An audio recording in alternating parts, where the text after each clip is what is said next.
Mardi 26 juillet 2022, amis internautes de Guérit TV Monde, bonjour. Votre quotidien Matin Libre sort ce mardi avec 8 titres à sa urne. Vous pouvez lire en manchette, en blanc sur rouge et noir sur blanc, Macron reçu demain par talon au Bénin. La rencontre de deux démocraties. Remarquez que le mot démocratie est mis au pluriel et entre guillemets. Pour quelle raison? Dans le développement du titre peut-être, vous le saurez. En page 3, le président français Emmanuel Macron effectue du 27 au 28 juillet 2022 une visite au Bénin. C'est sa première visite en terre africaine depuis sa réélection en avril dernier. C'est aussi une première depuis 2016 que le chef de l'État béninois Patrice Talon est au pouvoir. Le président français sera accompagné des ministres des Affaires étrangères et des Armées, Catherine Colonna et Sébastien Lecornu, du ministre délégué au commerce extérieur, Olivier Betch, ainsi que de la secrétaire d'État chargée du développement, Chrysoula Zakharopoulou. Au cours de ce déplacement en Afrique, placé sous le thème « La crise alimentaire provoquée par la guerre en Ukraine, les enjeux de production agricole et les questions sécuritaires », il sera également question à chaque étape, à savoir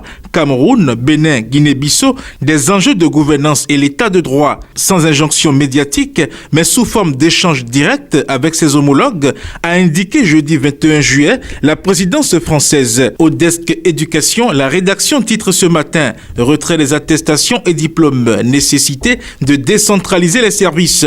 Nous sommes au lendemain des différents examens. Le Bénin a donc beaucoup de nouveaux cadres en devenir. Ils doivent résoudre une nouvelle équation qui est le retrait d'épreuves de leur nouveau titre. Le bachelier de Malanville doit se rendre à Cotonou pour retirer son diplôme et ceci à 2 reprises. Il vient pour faire la demande et revient des jours après pour le retrait. Et c'est pour ça que Matin Libre estime qu'il est temps de décentraliser les services en ce qui concerne les retraits des attestations et diplômes. Toujours dans la colonne sous la manchette, il est écrit « Diplomatie et implomatie ». Proposition à l'Académie française. Les mots ont la signification classique et figée que leur donne le dictionnaire, mais force est de constater que les sociétés qui les utilisent évoluent, les pratiques des locuteurs aussi, et il s'y est qu'ils s'enrichissent d'autant. Il est alors légitime que ceux qui utilisent la langue que véhicule le dictionnaire français notifient de temps à autre à ces gardiens que sont les immortels, les évolutions qu'ils enregistrent dans les expressions eu égard au sens classique des mots et leur proposent sans complexe aucun d'envisager de les prendre en compte. Et cela n'est pas que vœu pieux. Le terme essencerie ne figure-t-il pas aujourd'hui au dictionnaire français, quand bien même les académiciens préciseraient qu'il est en usage au Sénégal?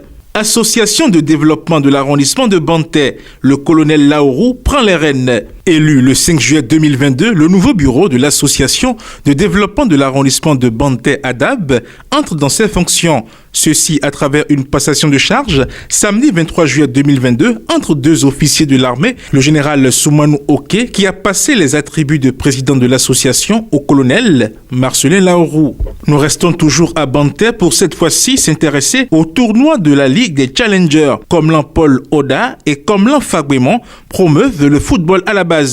Annoncé depuis quelques jours, le tournoi de la Ligue des Challengers a effectivement démarré le dimanche 24 juillet 2022 devant les jeunes cadres de Malomie, les sages et notables, les populations et surtout les fans de football. À l'affiche de la première journée de ce tournoi, il y avait Abeille FC de Malomie et Caïman FC d'Atokolibé. Au terme des 90 minutes de jeu, Abeille FC a plié les chines devant Caïman FC d'Atokolibé sur un score de 1-0. Toujours à la une de Matin Libre, il est écrit ce matin « Réseau des parlementaires africains contre la corruption.